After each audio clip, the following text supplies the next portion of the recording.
खबर शामिल करते हैं। रावलपिंडी पंजाब हाईवे पुलिस ने भारी मिकदार में मंशियात स्मगल की कोशिश को नाकाम बना दिया।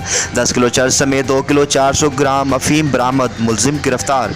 रावलपिंडी एसपी रीजन गुलफाम नासिर वड़ाइच की हिदायत पर डिस्ट्रिक्ट ऑफिसर चकवाल मोहम्मद सराद बलोच की ज़ेर निगरानी पेट्रोलिंग पोस्ट भोन चकवाल के अदनान इकबाल ASI ने हमरा टीम रशीद हेड कांस्टेबल और मोहम्मद अली खान अनायत हुसैन दौरान नाकाबंदी गाड़ी नंबर UD 095 सॉफ्ट बरंग ग्रे को मशकूक जानकर रोका और रोक कर दौरान तलाशी 10 किलो चरस समेत 2 किलो 400 ग्राम अफीम बरामद कर ली।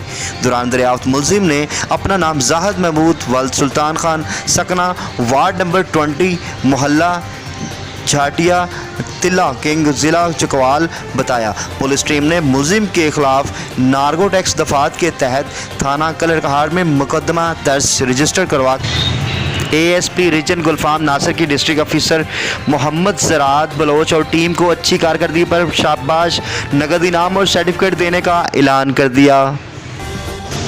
रिपोर्ट पेश कर रहे थे मलिक नदीम, ब्यूरो चीफ, रावलपिंडी।